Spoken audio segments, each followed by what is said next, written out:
Hello दोस्तों, मेरा नाम है विशाल। फिजिक्स फैक्ट बाय अभिषेक सेठ के चैनल में आपका स्वागत है। आज मैं आप लोग के लिए प्राचीन भारत के इतिहास का सिंधु घाटी सभ्यता के 10 सबसे महत्वपूर्ण के साथ हाजिर हूँ। आइए देखते हैं।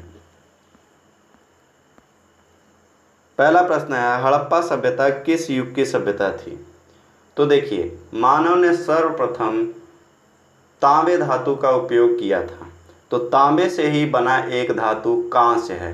कांस्य में 70 से 80% तांबा तथा 30 से 20% टीन होता है। उससे मिलके ये कांस्य बना होता है।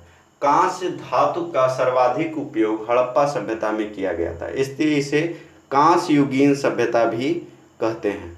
तो इसका उत्तर हो जाएगा कांस्य युग। आते हैं अगले प्रश्न पे। हड़प्पा और मोहनजोदड़ो की खुदाई सर्वप्रथम किसकी अगुवाई में हुई थी?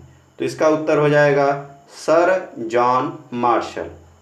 इसके अलावा यदि आपसे हड़प्पा की खोज के बारे में बात की जाती है तो उसका उत्तर होगा दयाराम साहनी, और मोहनजोदड़ो की खुदाई की बात आती है तो उसकी खोज राखलदास बनर्जी ने की थी। आते हैं अगले प्रश्न पे। प्रश्न नंबर 3, सिंधु घाटी सभ्यता का सबसे बड़ा स्थल कौन सा है? तो सिंधु घाटी सभ्यता का सबसे बड़ा स्थल मोहनजोदड़ो है। ठीक, तो इसका उत्तर होगा मोहनजोदड़ो।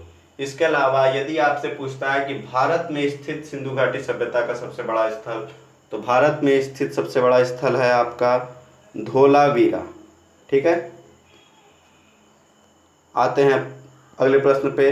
प्रश्न नंबर 4, सिंधु घाटी सभ्यता के लोगों का मुख्य भोजन क्या था? तो हड़प्पा की खुदाई के दौरान गेहूं और जौ की फसलों का साक्ष्य सर्वाधिक मिला।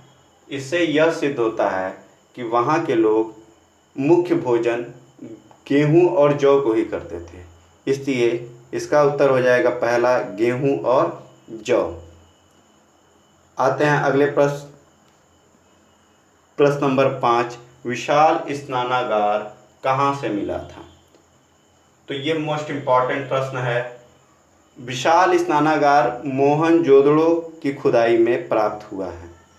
इसके अलावा यदि आपसे पूछा जाता है कि विशाल अन्नगार, तो विशाल अन्नगार भी जो है वो मोहनजोदड़ो की ही खुदाई में प्राप्त हुआ था। अगले प्रश्न पे आते हैं। प्रश्न नंबर 6, हड़प्पा के खंडहर निम्नांकित में से किस नदी के तट पर पाए गए थे? तो देखिए, हड़प्पा सभ्यता और सिंधु घाटी सभ्यता ये दोनों आपस में रिलेट होने के कारण लोग अक्सर हड़प्पा के खंडहर को सिंधु नदी लगा देते हैं, जबकि इसका उत्तर होगा रावी नदी, क्योंकि हड़प्पा जो है वो रावी नदी के तट पर स्थित है। यदि आपसे सिंधु घाटी सभ्यता का संपूर्ण पूछा जाएगा कि ये किस नदी के जाल में आता है, तो ये सिंधु नदी के जाल में आता है, लेकिन चूंकि इसके अधिकतर स्थल सिंधु नदी के किनारे थे। लेकिन अगर केवल हड़प्पा को लेकर पूछा जाता है तो हड़प्पा जो है वो रावी नदी के तट पर स्थित है। अगले प्रश्न पे आते हैं। कालीबंगा का अर्थ है? तो देखिए, कालीबंगा ये इसका अर्थ जो है वो नाम में ही छिपा हुआ है। अगर हम काली को इंग्लिश में बोले तो ब्लैक होगा, बंगा को इंग्लिश से रिलेट करेंगे तो बैंगल्स, तो ब्लैक बैंगल्स। ब्लैक बैंगल्स का अर्थ क्या होगा?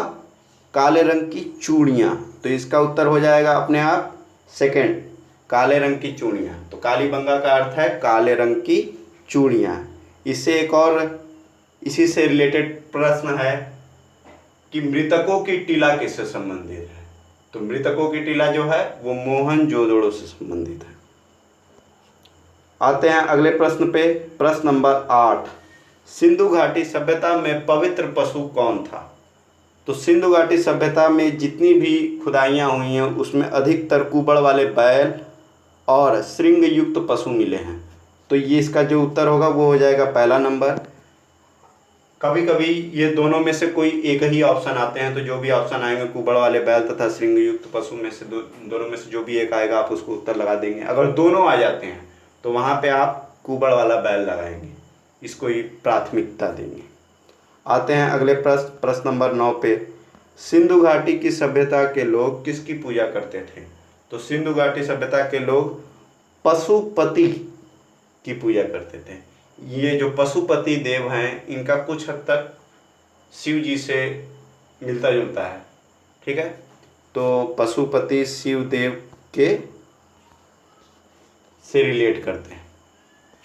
आते हैं अगले प्रश्न पे, प्रश्न नंबर 10। सिंधु घाटी संस्कृति इस समय के किस देश पर काबिज नहीं थी? तो देखिए, सिंधु घाटी की जितनी भी खुदाइयाँ हुई हैं सिंधु घाटी सभ्यता से, वो मुख्यतः 3 देशों भारत, पाकिस्तान, अफगानिस्तान तक ही सीमित है। तो ये जो तीनों हैं इनको अगर आप छोड़ देंगे तो इसका उत्तर हो जाएगा ईरान, ठीक है। तो इसका उत्तर हो जाएगा चौथा ईरान। इस तरीके से ये 10 प्रश्नों का सीरीज आज यही ख़त्म करते हैं। आपसे मिलते हैं अगले वीडियो में। समय देने के लिए धन्यवाद।